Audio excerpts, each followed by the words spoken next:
pertama itu kan analisis awal, dan yang kedua analisis apa. Oke. Oh, ada juga yang kalau gitu nih. Hah?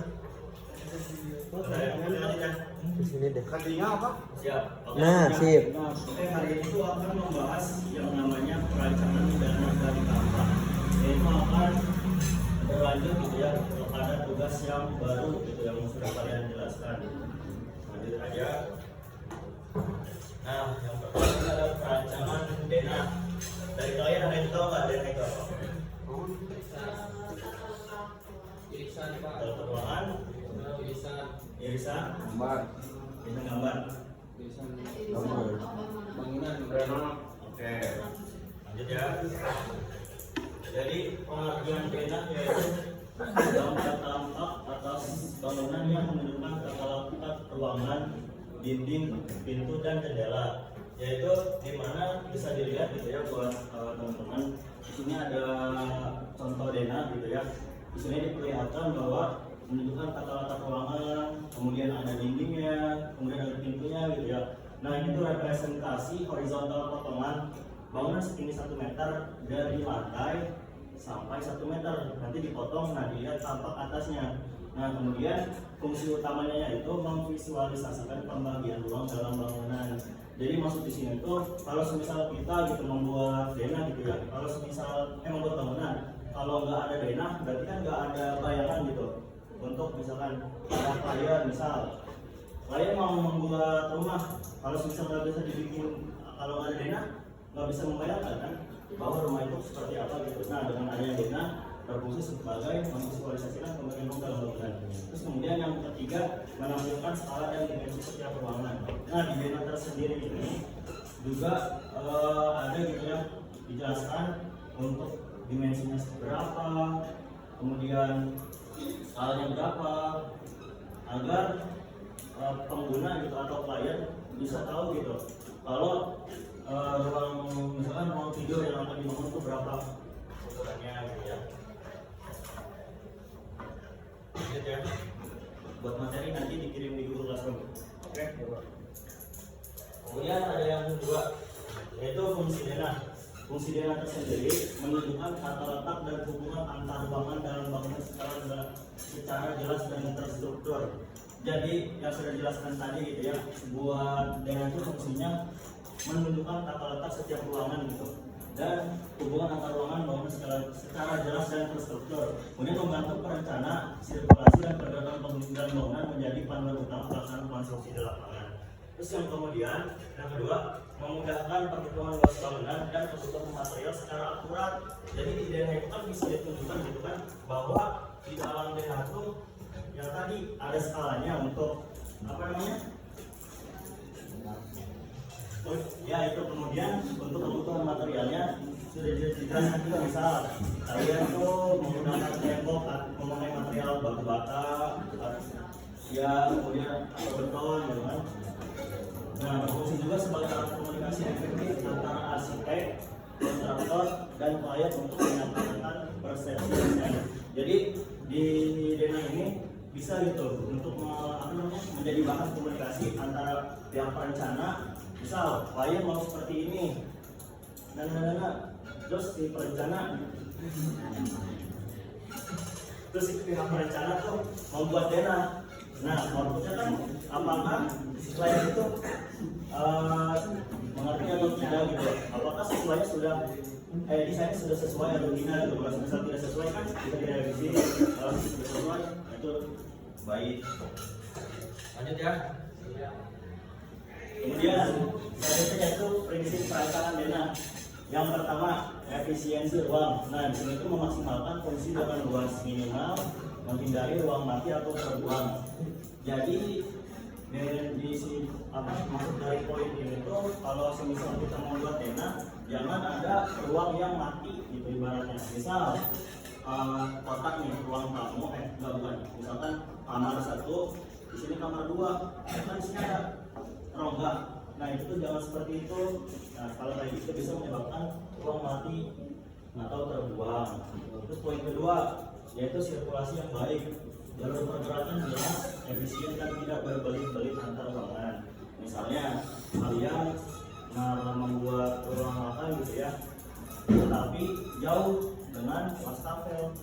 Misalkan mencuci tangan kan harus misal jauh berbelit-belit, nah itu tuh tidak disarankan.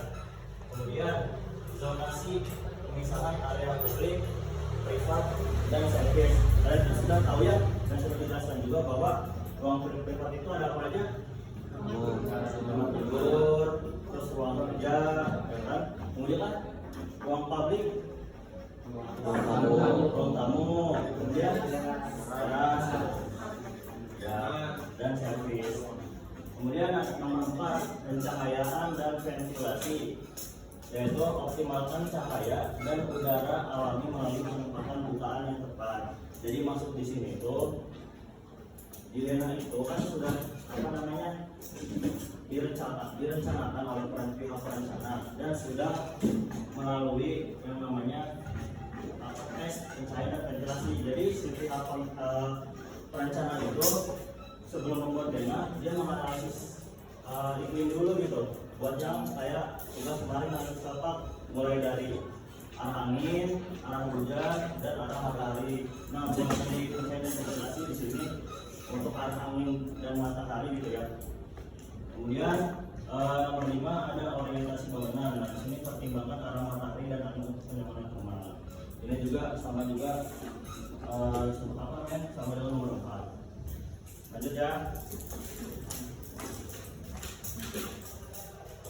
Nah, di sini ada jenis-jenis ruangan.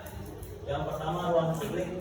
Nah, ruang publik ini biasanya digunakan oleh tamu gitu ya, untuk aktivitas umum. Contohnya yang tadi sudah disebutkan ya, ada ruang tamu, kemudian teras. Nah, yang kedua yaitu ruang semi privat. Nah, ruang semi privat ini ruang yang sekiranya itu bisa digunakan oleh pihak keluarga, tapi ada juga orang yang apa namanya juga suka gitu kalau misal dilewatin sama tamu. Contohnya ruang keluarga, ruang makan. Terus kemudian juga ada ruang privat. Ruang privat ini biasanya digunakan oleh pribadi masing-masing gitu ya. Yang pertama ada tempat tidur, ruang kerja. Terus kemudian yang keempat ada ruang servis. Di mana ruang servis ini itu tuh contohnya misalkan dapur, kamar mandi, gudang, dan area cuci. Kemudian ada ruang tambahan yang contohnya garasi, taman, ruang ibadah, dan balkon. Lanjut. Nah, ini adalah contoh Dena gitu ya, yang sudah dijelaskan bahwa di dalam Dena tuh ada dimensi atau skala gitu ya. Kemudian ada ruang publik, teras depan, kemudian ruang tamu, ada ruang privat, kamar utama, ada servis untuk tamu gitu ya. Nah, kenapa dibikin di sini? Karena dia tidak melewati ruang semi privat tadi gitu ya. Terus kemudian ada toilet untuk servis untuk pribadi gitu. Sampai sini ada yang ingin ditanyakan? Cukup? Oke, lanjut ya. Yang kedua yaitu ada perancangan tangga. Ada dan tangga itu apa?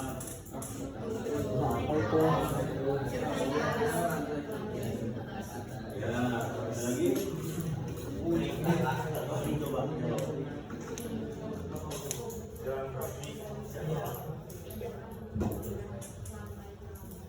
Ya, betul. Jadi tangga itu sebuah konstruksi yang dirancang secara presisi untuk menghubungkan dua titik vertikal yang memiliki jarak satu sama lain. Jadi di sini tuh tangga tuh untuk berpindah gitu ya, menghubungkan dari lantai 1 ke lantai 2. Oke. 2 ke 3. Itu bisa. Nah, yang kedua ya, selanjutnya yaitu syarat-syarat yang harus dipenuhi untuk membuat tangga. Yang pertama, dipasang pada daerah yang mudah dijangkau.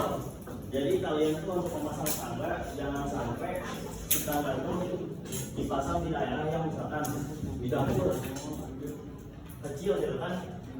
Mending kalau misal ruang tangga itu yang mudah dijangkau aja, misalkan di ruang keluarga gitu kan contohnya. Kemudian memiliki penerangan yang cukup untuk tangga. Kalau misal si tangga itu tidak memiliki penerangan yang cukup, otomatis iya lebih pasti jatuh. Yang salah turun tangga. Yang ketiga berbentuk sederhana dan layak pakai. Nah, untuk merencanakan tangga, memilih tangga tuh bentuk sederhana aja gitu, jangan rumit-rumit. Misalkan mau bentuk belok-belok kan rumit gitu ya. Sesuai kebutuhan juga gitu kan. Kalau misal kalian rumahnya pengen pakai tangga yang muter, silakan. Cuman minusnya kalau misalnya muter, pasti nggak nyaman, nggak pusing juga kan. Gitu. Terus yang keempat, kenapa?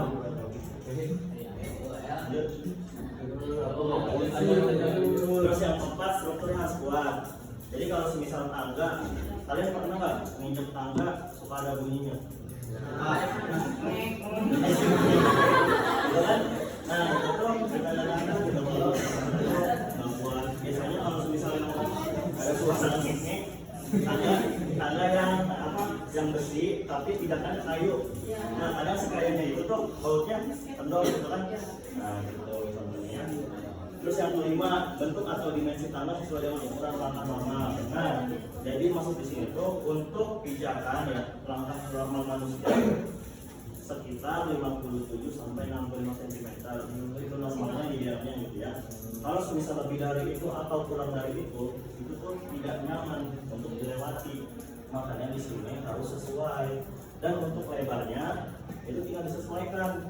Misal contoh di gedung ada akses tangga untuk 2 jalur. Kalau 2 jalur masa ukurannya segini gitu mau dempet-dempetan? Kan nggak mungkin.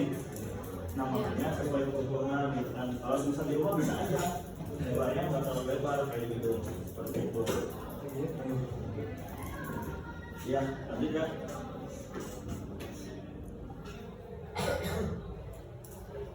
Nah, ini ada contoh jenis-jenis tangga. Yang pertama ada tangga berbentuk straight atau lurus. Nah, tangga ini tangga yang paling simple dan paling gampang dibuat gitu ya. Biasanya tangga-tangga ini juga banyak yang dipakai. Kemudian ada tangga L-shape. Tangga yang berbentuk L atau 90 derajat. Nah, tangga ini memiliki pijakan atau bordes, nanti kita jelaskan. Kemudian tangga berbentuk U atau 180 derajat. Nah, tangga ini juga memiliki bordes atau landing gitu ya untuk istirahat. Biasanya U-nya itu kan ada 2. Ada kalau di gedung ada 1 bordesnya cuma besar, tinggal naik langsung gini nih, U gitu ya. Nah, yang tadi Alif singgung kan tangga spiral bisa, cuman kalau tangga spiral ini kurang nyaman gitu ya, dan untuk satu orang doang biasanya nggak sesuai kebutuhan. Kalau misalkan mau memakai tangga spiral di rumah kamu boleh-boleh aja. Terus yang terakhir ada atau lengkung gitu ya. Nah, ini sebenarnya sama seperti tangga lurus cuman agak modern aja. Ya, itu. Oke, lanjut ya. Nah, ini ada bagian-bagian tangga, bisa dilihat ya dari gambar tersebut. Yang pertama ada anak tangga. Jadi anak tangga itu yang ini. Itu digunakan untuk pijakan saat naik dan turun. Kemudian ada ibu tangga. Ibu tangga itu bagian struktur utamanya di bawah. Nah, ini tuh berfungsi menopang seluruh anak tangga. Kemudian ada baluster. Baluster itu seperti pagar untuk melindungi kita kalau terjatuh gitu. Nah, yang keempat ada handrail. Handrail itu pegangan agar pengguna lebih aman saat naik dan turun. Kemudian yang terakhir ada bordes atau landing. Seperti ini ya. Bidang datar pada tangga yang berfungsi sebagai tempat istirahat dan pengalihan arah. Sampai sini ada yang ingin ditanyakan? Lanjut. Oke. Nah, selanjutnya syarat memakai bordes. Jadi bordes ini yang sudah ini tangga berbentuk U ya, 180 derajat. Nah, bordes itu tempat pijakan atau landing istilahnya.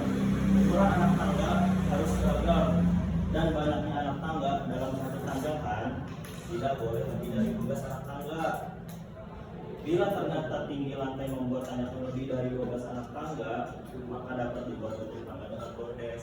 Jadi ini, kalau misal kalian merencanakan tangga, misalkan nanti nanti ada perhitungannya gitu ya. Jangan kalian merencanakan tangga dapat 20 anak tangga, contoh di situ. Karena tidak boleh lebih dari 12 anak tangga, maka tidak boleh dalam satu tanjakan 20 anak tangga langsung.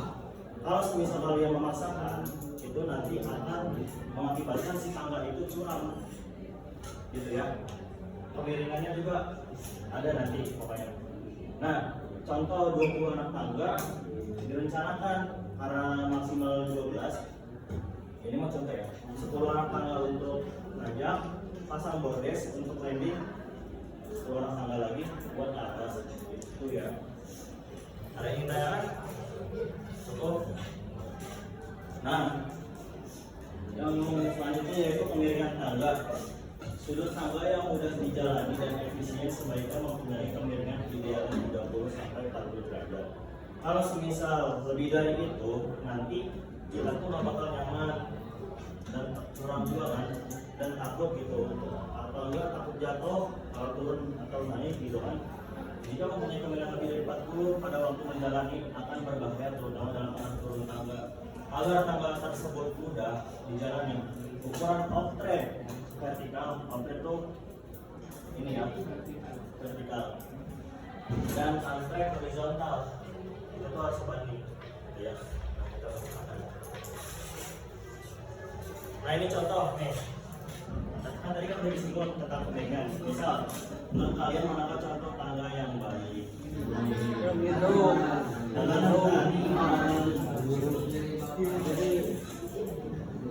Jadi mana tuh? Yang ini kan? Nah. Iya. Jadi kan bisa dilihat kan kalau semisal sesuai gitu 30 sampai 40 derajat, dilihat looknya juga kan enak gitu. Kalau semisal kurang atau lebih, dilihat aja jangan kan naik, dilihat aja nggak enak gitu kan. Iya takut, nah gitu. Nah, kita masuk ke perencanaan tangga. Langkah datar manusia normal tadi kan sudah disebutkan 57 sampai 65 cm. Sedangkan untuk melangkah naik perlu tenaga 2 kali lebih besar daripada turun kan. Pasti kita capek kalau naik, apalagi gedung 5 lantai gitu. Buru-buru mau kuliah kan, kalau misalkan mau kuliah buru-buru di lantai 5 biasanya kadang suka naik tangga kan, soalnya liftnya pada penuh. Kemudian di sini jelaskan maksimal off-track ini ya vertikal, yaitu kurang lebih 20 cm dan maksimal on-track kurang lebih 30 cm. Rumus tangga untuk merencanakan off-track dan on-track, rumusnya 2 kali off-track ditambah on-track sama dengan 57 sampai 65 cm. Nah, kita contohkan untuk perhitungannya. Nah, bisa dilihat di sini ya, studi kasus. Ini contoh saja. Diketahui tinggi lantai ke lantai 300 cm. Hitunglah off-track, kemudian on-track dan jumlah anak tangga. Nah, setelah itu kita akan menghitung jumlah anak tangga. Yang pertama, N sama dengan tinggi lantai ke lantai 300 cm dibagi off-track 18. Kenapa memilih 18? Karena tadi off-track maksimalnya kurang lebih 20 cm, makanya ini 18 sesuai ketentuan. 300 dibagi 18 sama dengan 16,67. Karena ini masih bilangan desimal, nggak mungkin tangga jumlahnya 16,67, makanya dibulatkan ke 17 anak tangga gitu ya. Terus kemudian karena si jumlah anak tangga udah diketahui 17 dan off-tracknya sudah diketahui 18 cm, kemudian kita mencari on-tracknya. Yang sudah dijelaskan tadi, rumus on-track itu 7 dikali off-track 2 dikali off-track plus on-track sama dengan 50 sampai 65 cm. Langsung 2 dikali off-track 18 berapa? Ditambah 28 tambah dengan 64. Nah, di sini 64 memenuhi syarat karena masih di antara 57 sampai 65 cm. Jadi kalau semisal kalian menghitung untuk perencanaan tangga hasilnya itu lebih atau kurang dari yang ditentukan itu tidak ideal. Oke, lanjut ya. Nah, ini ada video, bisa dilihat cara membangun tangga mulai dari struktur hingga finishing. Oke.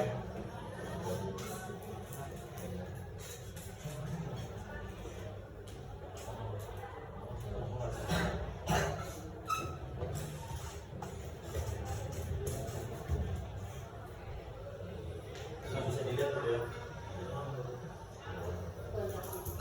Iya. Nah, itu lamanya.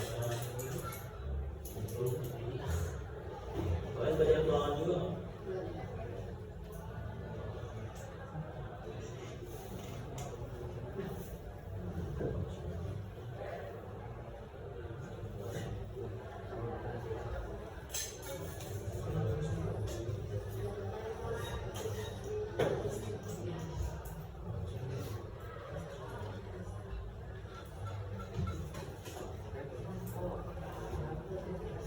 Nah, ini dipasang pokok ya atau logistik.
Terakhir finishing ditambah bagian tadi seperti baru standar.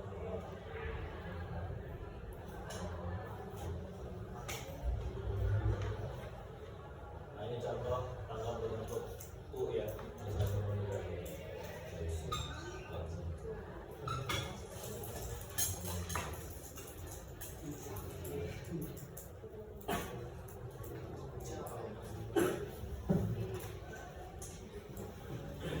Oke, ada yang ditanyakan? Gimana? Cukup? Apa yang ditanyakan? Lanjut ya.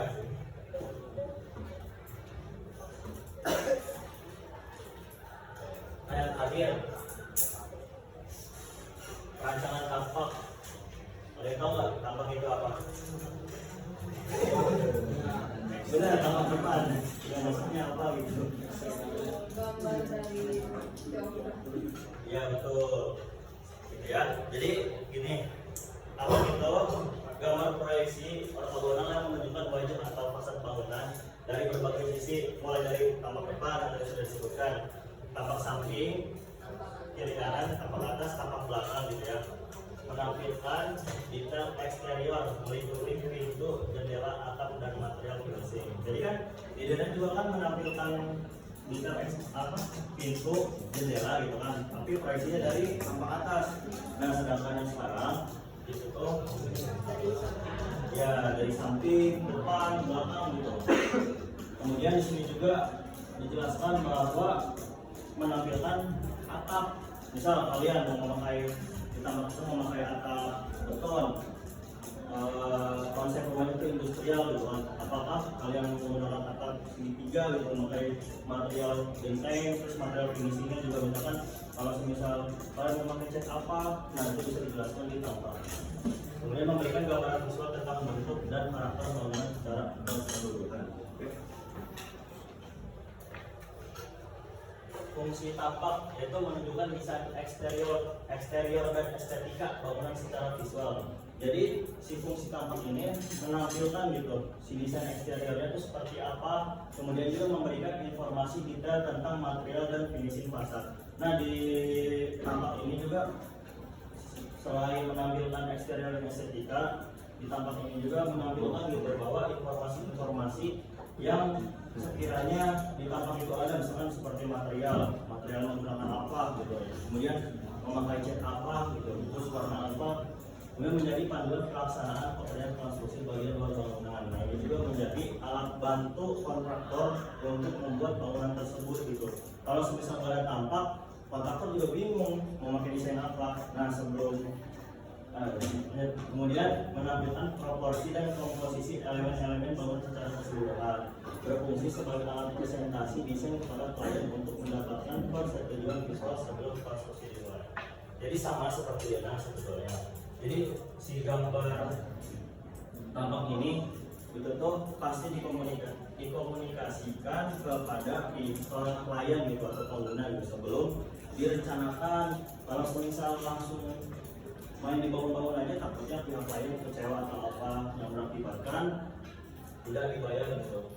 Bisa aja soalnya kalau misal di kontraktor gitu ya, di industrial, kalau misal tidak ada persetujuan dari, kan ada yang namanya quality control, tahu kan? Nah, semisal si bangunan itu tidak dicek gitu ya, itu ada yang namanya keluar, kalau di kontraktor namanya NCR gitu. Nah, surat itu tuh keluar bahwa si bangunan tersebut tidak akan dibayar oleh pihak klien gitu. Jadi mengakibatkan rugi. Oke, selanjutnya yaitu bagian-bagian yang perlu diperhatikan dalam menggambar tampak. Yang pertama, letak pintu, jendela dan arah bukanya. Jadi masuk di sini nanti di tampak kalian tuh harus sesuai dengan denah isi letak pintu, jendela dan arah bukanya, dan tidak boleh tidak sejajar. Pokoknya harus sesuai agar bangunan itu proporsional. Kemudian ketinggian bangunan. Nah di tampak juga atau potongan gitu ya, biasanya suka ada gitu ketinggian bangunannya sudah dijelaskan dari lantai pertama ke lantai 1 berapa meter, dari lantai 2 ke lantai 3 berapa meter. Biasanya kalau misal di sini kalian buat bangunan dari lantai awal ke lantai 1 berapa meter? 140 sampai 250 ya. Nah nanti itu bisa dijelaskan gitu di tampak ya. Yang keempat, tinggi pintu. Kalian tahu nggak tinggi pintu berapa senti? Ya 200 sampai 210 cm atau 2,1 meter gitu. Terus kemudian yang nomor 5, letak kusen dan jendela harus sejajar yang sudah dijelaskan tadi. Dan yang terakhir, ketinggian lantai terhadap muka tanah. Jadi bisa juga dijelaskan gitu bahwa si ketinggian tanah dan lantai itu apakah sejajar atau beda tinggi. Nah ini adalah contoh gambar tampak pada bangunan sederhana, bisa dilihat gitu ya. Dari yang tadi kita sudah merencanakan denah gitu, sudah direncanakan dengan baik, kemudian diproyeksikan ke tampak. Ada tampak depan, kemudian tampak samping kiri seperti ini, tampak belakang, dan tampak samping kanan gitu ya. Lanjut. Nah ini adalah contoh gambar tampak 2 lantai, bisa dilihat betul-betul. Nah ini namanya konsep apa ya? Tahu nggak, ada yang tahu konsep bangunan apa?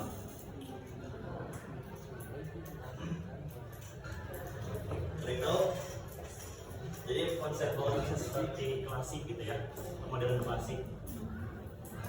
Kemudian yang terakhir, nah di sini tuh ada macam-macam konsep bangunan.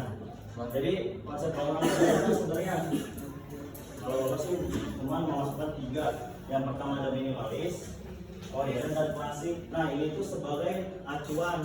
Kalian kan tadi kan misalkan sudah membuat denah, acuannya kan analisis awal. Kemudian membuat tangga, kalau semisal rumah kalian itu 2 lantai. Nah yang terakhir untuk membuat tampak, kalian tuh harus memiliki konsep bangunan yang sudah dijelaskan pada semester awal, gitu enggak?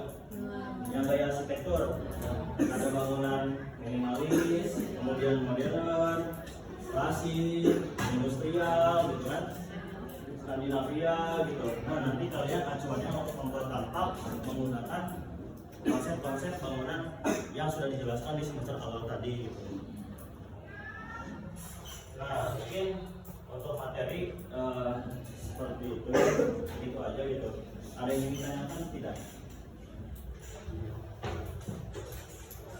Cukup. Ya mungkin kalau semisal cukup paling segitu aja gitu ya. Kalau misalnya ada salah kata gitu atau kekurangan mohon dimaafkan. Assalamualaikum warahmatullahi wabarakatuh.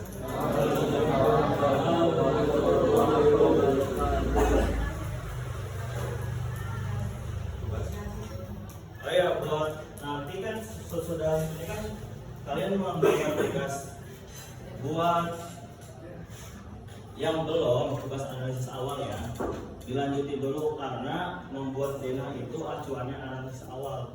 Kan di analisis awal kan kalian membuat merencanakan rumah tinggal profesi ya, sesuai profesi kalian masing-masing. Di situ sudah dijelaskan bahwa ada ruangan publik, misalkan servis, privat gitu. Nah, nanti kalian totalkan keluar si luas bangunannya. Nah, itu akan dijadikan acuan untuk membuat denah. Kemudian kalau semisal sudah mengerjakan tugas analisis awal, kalian lanjut ke denah untuk merencanakan denah tersebut gitu. Ada yang ditanyakan? Nah, sebenarnya kan kalau semisal analisis tapak itu kan kalian kan tanahnya besar-besar. Ada yang 500 meter persegi, ada yang kurang dari 500 meter persegi. Kalau semisal direncanakan di kertas, itu tuh kurang memungkinkan karena kan kertas A4 gitu.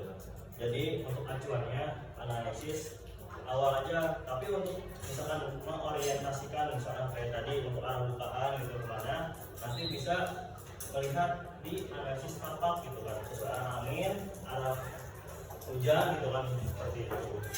Jadi sebenarnya analisis awal sama analisis tapak tuh ada saling berkaitan gitu. Cuma untuk ukuran kita tuh mengacu analisis awal dan untuk ruang-ruangan gitu. Ya seperti itu. Ada yang ditanyakan lagi? Cukup? Ya. Boleh.